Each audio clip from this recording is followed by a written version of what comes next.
সন্তান আসে 16 সপ্তাহ পরে ওরা শুনতে পায়, ছেলেরা তখন শুনতে পায়। আর মা যদি সেই সময় ওই সিনেমার গান করে, ঝগড়া করে, খারাপ কথা বলে, ওই ছেলেরা তাই শিখবে। আর মা যদি কোরআন তেলাওয়াত করে, ভালো কথা বলে, ভালো আচরণ করে, সেই ছেলে তাই শিখবে। সেই জন্য আমাদের উচিত হবে মেয়েদের পর্দার আজকে চলে যাচ্ছে বন্ধনে, ভালো থেকে ভালো করে সেজে গুজে বন্ধনে ম্যানেজারকে দেখাতে যাচ্ছে, যেটা আমার আল্লাহ নিষেধ করেছে। যে কাজটা তোমার সৌন্দর্য তুমি একমাত্র স্বামীকে দেখাবে, স্বামীকে দেখার জন্য তুমি সাজবে যত বড় ভালো, কিন্তু সেটা না করে তারা ওই বন্ধন নেওয়ার জন্য ম্যানেজারকে দেখাবার জন্য ভালো করে সেজে গুজে যাচ্ছে, আর তার স্বামী পেছন পেছন যাচ্ছে। বন্ধন ওই পুরুষের লোন দেবে না, ওই মেয়েদের দেবে। যাই হোক, এসবগুলো বর্জন করতে হবে, এসব নেওয়া যাবে না। দরবারে ফোন করছে, হুজুর আমার শ্বশুর, আমার শাশুড়ি, আমার স্বামী আমার অত্যাচার করছে, খুব অত্যাচার করছে। তা এখন আমার হুজুররা বলতেন, মা তুমি মুখটা বন্ধ করে রাখবে, তুমি একদম উত্তর করবে না, যে কাজ বলে সমস্ত কাজ করবে, সব কিছু করবে, মুখটা বন্ধ রেখে দেবে, দেখবে তুমি ওই বাড়ির সেরা বউ হয়ে যাবে।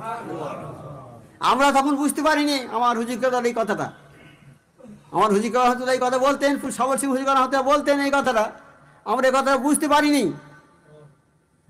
তখন আমরা বুঝতে পারিনি, আমি শুনেছি, এখন বুঝতে পারছি যে এই কথাটা নবী পাক সাল্লাল্লাহু আলাইহি ওয়াসাল্লামের হাদিস।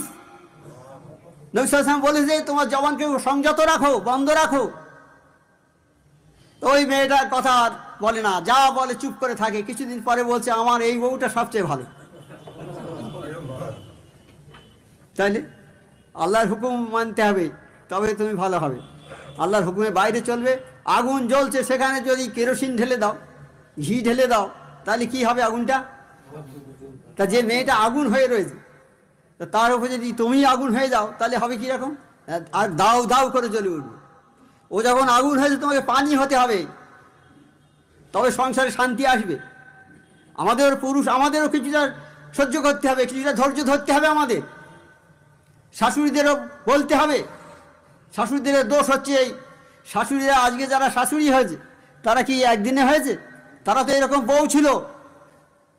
তাদের শাশুড়িরা যদি তাদের অত্যাচার করে তেড়ে দিত, তাই শাশুড়ি আর থাকতে পারতো? তারা অনেক সহ্য করেছে, বউকে ভালো করে শিখিয়েছে, তারপরে তারা প্রতিষ্ঠিত হয়েছে। তা আজকে যে শাশুড়ি আছে, আজকে যে বউ আছে, কাল সে শাশুড়ি হবে।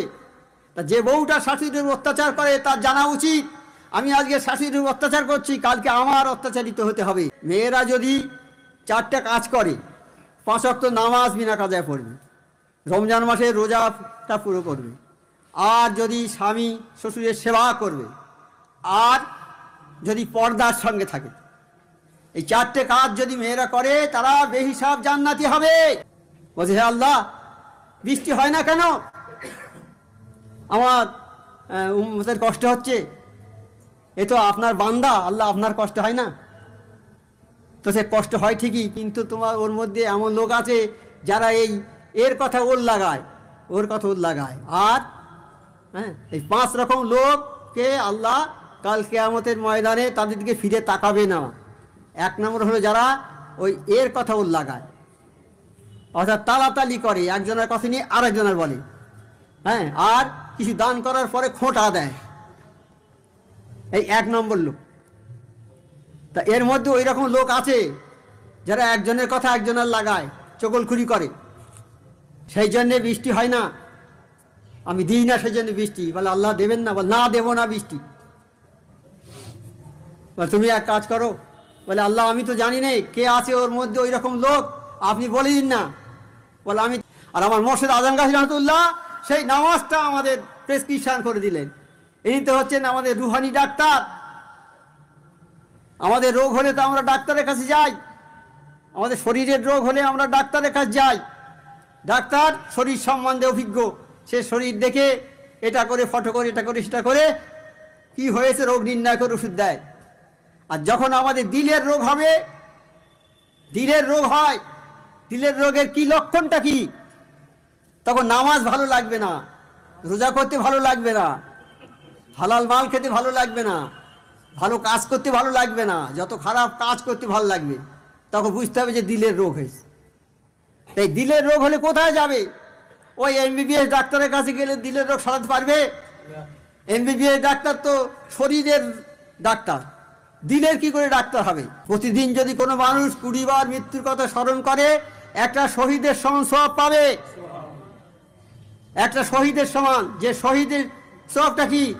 যে শহীদ হয়ে গেছে, আল্লাহর ওয়াস্তে যে শহীদ হয়েছে, তার কোনো বিচার হবে না, বিনা বিচারে জান্নাতি হবে। আর কোনো একজন শহীদ মানুষ তার বংশের 70 জন লোককে সে সুপারিশ করে জান্নাত। পৃথিবীর মধ্যে সর্বশ্রেষ্ঠ সম্পদ হচ্ছে এই নারী জাতি। সর্বশ্রেষ্ঠ সম্পদ। পৃথিবীতে অনেক সম্পদ আছে, কিন্তু সর্বশ্রেষ্ঠ সম্পদ হচ্ছে এই নারী জাতি। এই নারী জাতিকে শিক্ষা দীক্ষা শেখাতে হবে, কোরআনের কথা তাদের শোনাতে হবে। আজকে আমরা খুবই আনন্দিত, আপনারা যারা আছেন সবাই আরো বেশি আনন্দিত হচ্ছে আমার মা বোনেরা যারা এই ইউটিভিতে সব দেখছে। তাদের ভাগ্যে এটা হয়নি কোনোদিন। তারা এই দরবারে আমার যেসব হুজুর কেবলা হতো তাদের কাছে নালিশ করেছে সবসময়, হুজুর আমাদের পুরুষ লোকেরা সব দরবারে গিয়ে নেকির পাহাড় নিয়ে আসছে, আমরা তো নেকি কামাতে পারি, আমরা কি করব? বলে মা তোমরা বসে বসে ওখানেই 2 রাকাত নফল নামাজ পড়ো, পড়ে আল্লাহর কাছে দোয়া চাও। ওরা পুরুষেরা 10 দিন থেকে যে নেকি পাবে, তোমরা সেরকম নেকি পাবে। কিন্তু তাদের দোয়াটা আল্লাহ কবুল করেছে, তাদের দোয়া কবুল হয়ে গেছে। আজকে তারা ঘরে বসে সব শুনতে পাচ্ছে। আমাদের কত ভালো, আমাদের কত ভালো লাগছে। একটা নারী যদি ভালো হয়, পৃথিবীর সবচেয়ে শ্রেষ্ঠ সম্পদ নারী। কোন নারী? যে নারী সতী সাধ্বী নারী, যে নারী নেককার নারী, সেটা পৃথিবীর সর্বশ্রেষ্ঠ সম্পদ। তা নেককার নারী যদি হয়, সমাজ সুন্দর হবে, দেশ সুন্দর হবে, মানুষ ভালো হবে। কারণ ওই বেহেশতে গিয়ে ঝগড়া হবে এই নারীদের সঙ্গে, আর বেহেশতে হুরিদের সঙ্গে ঝগড়া বেঁধে যাবে, বিরাট ঝগড়া বেঁধে যাবে। হুরেরা বলবে তোমরা কোথাকার কে, এখানে এসছো? এটা আমাদের রাজ্য, এটা আমরা তো থাকবো, তোমরা যা দুনিয়ায় করেছো করেছো, এখানে আসতে পারবে না। বা তুই কোথার কে? এ বলছে, মেয়েরা বলছে তুই কোথার কে, আমাদের স্বামীর কাছে আমরা না তুমি থাকবে। এরকম ঝগড়া বেঁধে গেছে। এইরকম গেঁয়ো কথাই বললুম, গেঁয়ো মেয়েরা এরকম কথা বলে তো, তুই কোথাকার কে, আমার স্বামী তো আমার অধিকার। বা না, এখানে আমাদের কাছে আমরা কতদিন ধরে বসে আছি, ওই যারা জান্নাতে আসবে তাদের জন্যে। তো হচ্ছে না, হবে না। এই ঝগড়া বেঁধেছে, আল্লাহ লোক পাঠালে, আল্লাহ পাক তো সবই জানেন, তো লোক পাঠিয়ে দিয়েছে ফেরেশতা। ভাই দেখো তো কেন ঝগড়া করে ওরা। তা সেখানে এরা বলছে কেন মা তোমরা ঝগড়া করছো?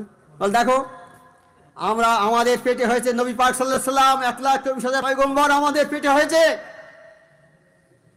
আর ওদের পেটে কিছু হয়েছে? ওরা বড় না আমরা বড়? তখন বলছে না মা তোমরা বড়। ওরা বলছে তোমরা কি বলছো?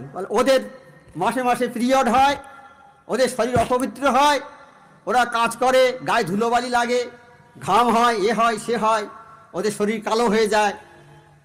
তা আমাদের তা হয় না, আমরা আরামে আছি। তো বলছে আমরা কষ্ট করি, আমাদের ছেলে মেয়েদের জন্য কষ্ট করি, আমাদের স্বামীর জন্য কষ্ট করি, এই জন্যেই আমাদের কষ্ট হয়। তো স্বামীকে তো সেবা করতে হবে, শ্বশুর শাশুড়ির সেবা করতে হবে, এই জন্যে তো আমাদের কষ্ট হয়। আর শ্বশুর শাশুড়ির সেবা করেছি, স্বামীর সেবা করেছি বলি তো জান্নাতে আসতে পেরেছি। নবী পাক সাল্লাল্লাহু আলাইহি সাল্লাম গিয়ে দেখেন, মেরাজের সময় গিয়ে নবী পাক সাল্লাল্লাহু আলাইহি সাল্লামকে নিয়ে দেখালেন। আল্লাহ পাক বললেন জিবরাইল দেখিয়ে নিয়ে এসো সব কিছু, হ্যাঁ সব কিছু দেখিয়ে নিয়ে এসো নবীকে, প্র্যাকটিক্যাল ভাবে দেখা। তা উনি এসে দেখলেন যে জান্নাতের মধ্যে বেশিরভাগ মেয়েরা সব।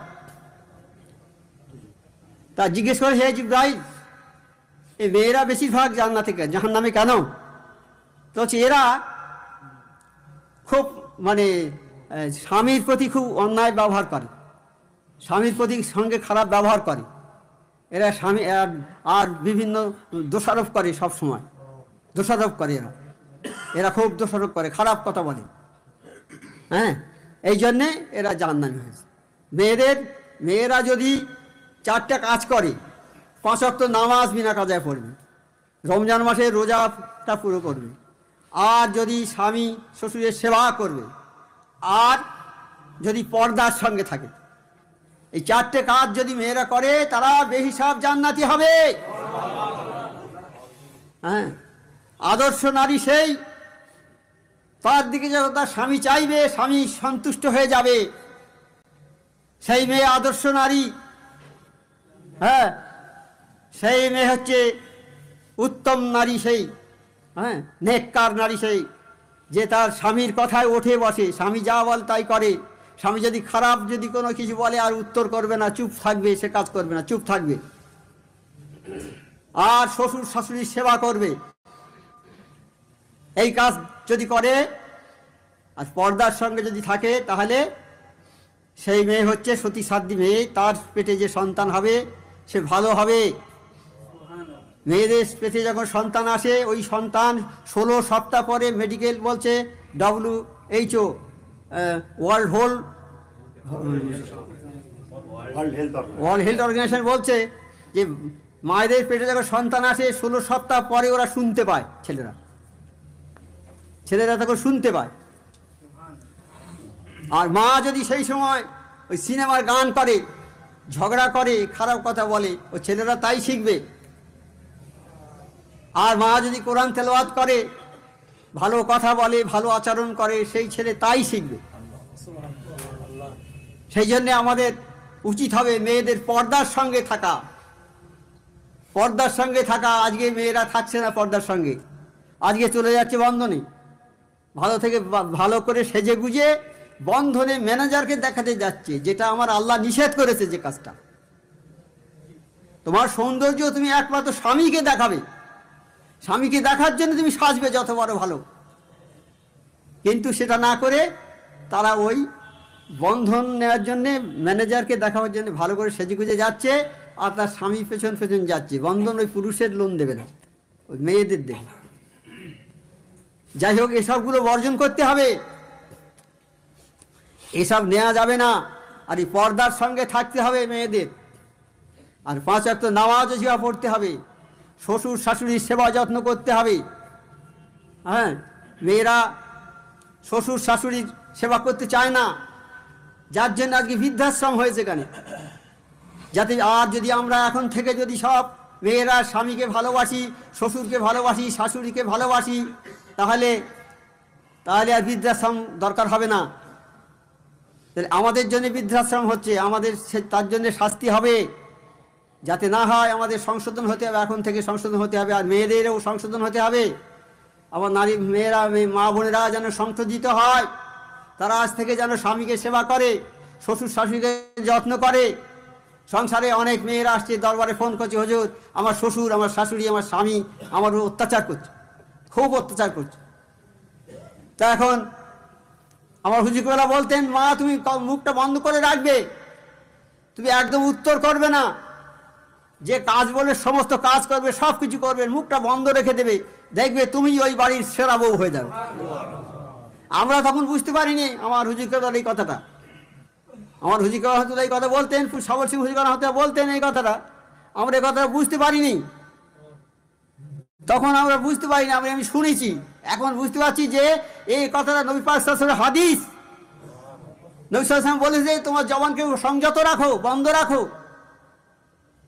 তো ওই মেয়েটার কথা বলে না, যা বলে চুপ করে থাকে। কিছুদিন পরে বলছে আমার এই বউটা সবচেয়ে ভালো।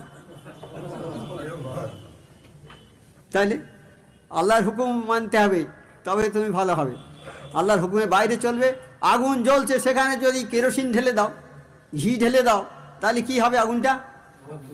তা যে মেয়েটা আগুন হয়ে রয়েছে, তার উপরে যদি তুমি আগুন হয়ে যাও, তাহলে হবে কীরকম? আর দাউ দাউ করে জ্বলে উঠবে। ও যখন আগুন হয়েছে, তোমাকে পানি হতে হবে, তবে সংসারে শান্তি আসবে। আমাদের পুরুষ, আমাদেরও কিছুটা সহ্য করতে হবে, কিছুটা ধৈর্য ধরতে হবে আমাদের। শাশুড়িদেরও বলতে হবে। শাশুড়িদের দোষ হচ্ছে এই, শাশুড়িরা আজকে যারা শাশুড়ি হয়েছে, তারা কি একদিনে হয়েছে? তারা তো এরকম বউ ছিল। তাদের শাশুড়িরা যদি তাদের অত্যাচার করে তেড়ে দিত, তাদের শাশুড়ি আর থাকতে পারত? তারা অনেক সহ্য করেছে, বউকে ভালো করে শিখিয়েছে, তারপরে তারা প্রতিষ্ঠিত হয়েছে। তা আজকে যে শাশুড়ি আছে, আজকে যে বউ আছে, কাল সে শাশুড়ি হবে। তা যে বউটা শাশুড়ির অত্যাচার করে, তার জানা উচিত আমি আজকে শাশুড়ির উপর অত্যাচার করছি, কালকে আমার অত্যাচারিত হতে হবে, কোনো ভুল নেই এটা। সেই জন্যে মেয়েদের সবসময় সজাগ থাকতে হবে, পুরুষেরও সজাগ থাকতে হবে। পুরুষরা যেন অবৈধভাবে কোনো স্ত্রীর উপরে অত্যাচার না করে, অবৈধভাবে তাদের মারধর না করে, তাদের সঙ্গে খারাপ ব্যবহার না করে। যেমন ওরা করবে ভালো ব্যবহার, আমাদেরও ভালো ব্যবহার করতে হবে। আল্লাহ যেন আমাদের সবাইকে সেরকম ভালো ব্যবহার করতে তৌফিক দেয়। তাহলে দেখবেন সমাজ ভালো হয়ে গেছে, সমাজ সুস্থ হয়ে গেছে, দেশের মানুষ ভালো হয়ে গেছে, সব নামাজি হয়ে গেছে, সব নামাজ পড়তে হবে। আমার মোর্শেদ কেবলা বলেছেন যে আমরা এখানে যত লোক আছি সবাই যদি প্রত্যেকের বাড়ির ছেলে বউ বাপ মা সবাইকে যদি আমরা নামাজি করি, তাহলে কতজন আমরা আছি? ধরুন 100 কি 200, তাই 210কে 2000 লোকের আমরা নামাজি করে ফেললাম। আর একটা পাড়ায় যদি তারা তাদের পাড়াটার সমস্ত লোককে, এক একজন এক এক ফ্যামিলিকে যদি ওই রকম নামাজ শিক্ষা দেয়, সব কিছু করে, তাহলে দেখা যাচ্ছে এখন যেমন নামাজি পাওয়া যায় না, এইরকম আমরা মেহনত করলে একদিন দেখবো যে বেনামাজি খুঁজে পাওয়া যাবে না। এটা ওলি আল্লাহদের কথা, এটা শখ, এটা ওনারা মানে বহু গবেষণা করে এই সব কথাগুলো বের করেছেন। এই সবগুলো আমাদের মানতে হবে, এই মতো আমাদের চলতে হবে। কামেল ওলি আল্লাহর দরবারে তাদের হুকুম মতো আমাদের চলতে হবে। আমরা ওলি আল্লাহদের কাছে এই কথা শুনেছি। আর নামাজ সম্পর্কে আমার মোর্শেদ বলেছেন যে বিনা কাজায় 5 ওয়াক্ত নামাজ পড়তে হবে, নামাজ পড়তে হবে বিনা কাজায়।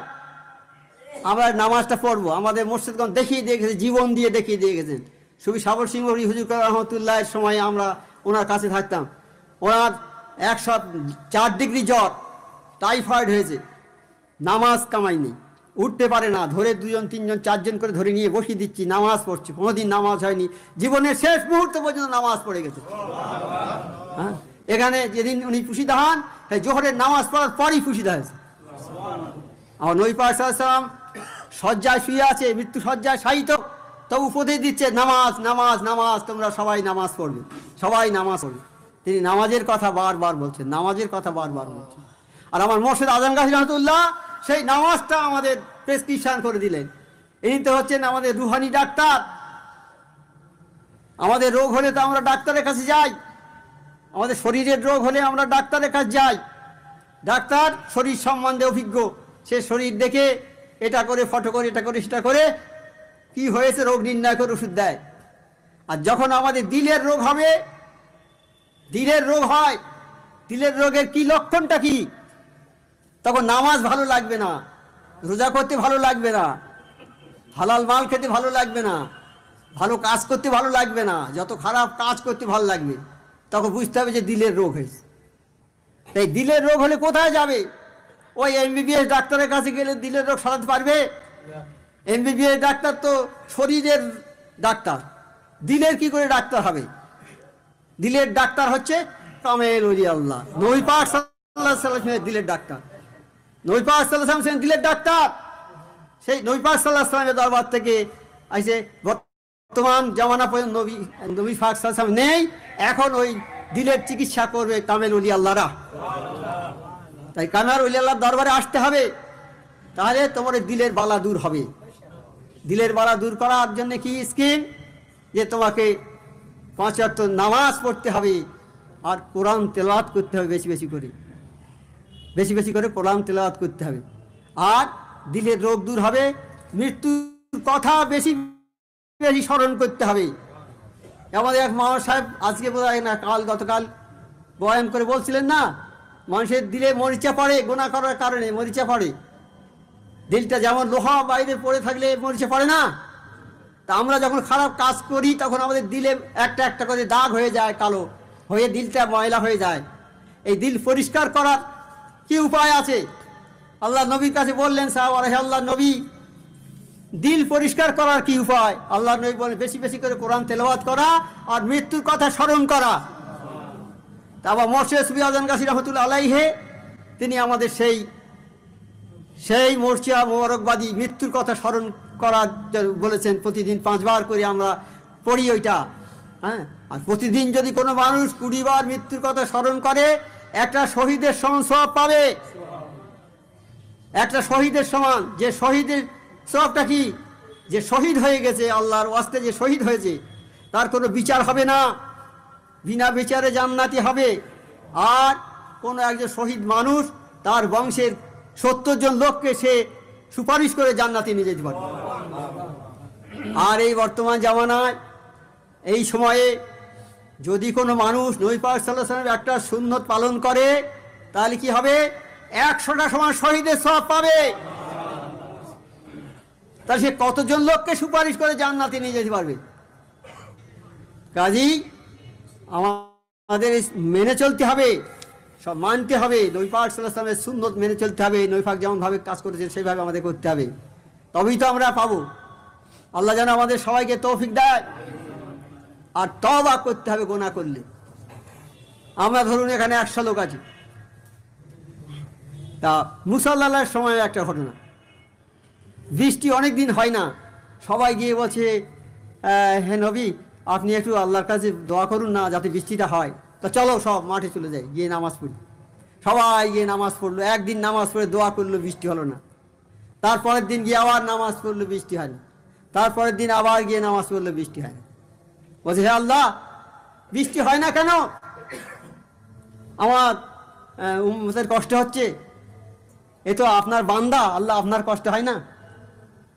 তো সে কষ্ট হয় ঠিকই, কিন্তু তোমার ওর মধ্যে এমন লোক আছে যারা এর কথা ওর লাগায়, ওর কথা ওর লাগায়। আর হ্যাঁ, এই 5 রকম লোককে আল্লাহ কাল কিয়ামতের ময়দানে তাদের দিকে ফিরে তাকাবে না। 1 নম্বর হলো যারা ওই এর কথা ওর লাগায়, অর্থাৎ তালাতালি করে, একজনের কথা নিয়ে আরেকজনের বলে। হ্যাঁ, আর কিছু দান করার পরে খোঁটা দেয়, এই 1 নম্বর লোক। তা এর মধ্যে ওই রকম লোক আছে যারা একজনের কথা একজনের লাগায়, চগলখুরি করে। সেই জন্যে বৃষ্টি হয় না, আমি দিই না সেই জন্য বৃষ্টি। বলে আল্লাহ দেবেন না? বলে না, দেবো না বৃষ্টি। বলে তুমি এক কাজ করো, বলে আল্লাহ আমি তো জানি না কে আছে ওর মধ্যে ওই রকম লোক, আপনি বলে দিন না। বলে আমি তাও বলতে পারবো না, আমি যদি এখনই বলি তুমি তো তার ঘাট ধরে বের করে দেবে, সে তো অত লোকের সামনে অপমানিত হবে। আমি আল্লাহ, আমি কারো অপমান করব না। বলে আল্লাহ তাহলে কি হবে? বলে সবাই একসঙ্গে জুটে এক জায়গায় বসে তওবা নসুহা করো, তওবা করো, আর জীবনে আর এরকম গুনাহ করবো না, তওবা করছি, আল্লাহ আমাদের মাফ করে দাও। বলে তোমরা সবাই বসে এক জায়গায় তওবা করো। সবাই বসে তওবা করলো, তওবা দোয়া শেষ হতে না হওয়ার আগেই পানি ঝমঝম করে এসে পড়ছে। তা আমরা গুনাহ করব, তওবা করব, তাহলে গুনাহ আল্লাহ মাফ করে দেবে। আমার মুর্শিদ কি করেছেন? আমার দরবারে আসার আগে তওবা পড়িয়ে দিয়েছে তো, তাই নি? তাহলে আমার মুর্শিদ কত বড় দরজার ওলি, আর কার্যকলাপে বুঝতে হবে। আসার আগেই তওবা পড়িয়ে দিয়েছেন তো। তওবা পড়ে আমরা বসেছি সবাই, আমাদের গুনাহ নেই, আল্লাহ মাফ করে দিয়েছে। হ্যাঁ, মাফ করে দিয়েছে। আমরা এখন হাত পেতে যে দোয়া চাইবো, ইনশাআল্লাহ তাআলা আল্লাহ কবুল করে নেবে। আল্লাহ পাক আমাদের সবাইকে তৌফিক দিক, আল্লাহর হুকুম মেনে চলার, নবী পাক সাল্লাল্লাহু আলাইহি হুকুম, কামেল মুর্শিদের হুকুম মেনে চলার তৌফিক দিক। আর এই দরবারে আমরা এসেছি 1 বছর পরে, আবার কবে আল্লাহ আমাদের আনবে, কে আসবো আমরা, কেউ আসবো, কে কি আসবো না আমাদের ঠিক নেই। তবে যখন আমরা এখন এসেছি, এবারে এখান থেকে আমরা এসেছি কিছু নিয়ে যাব, আমরা যেন কোনো বেয়াদবি করে নষ্ট করে না ফেলি। আল্লাহ যেন আমাদের সবাইকে আদবের সঙ্গেই দরবারে বসার এবং বলার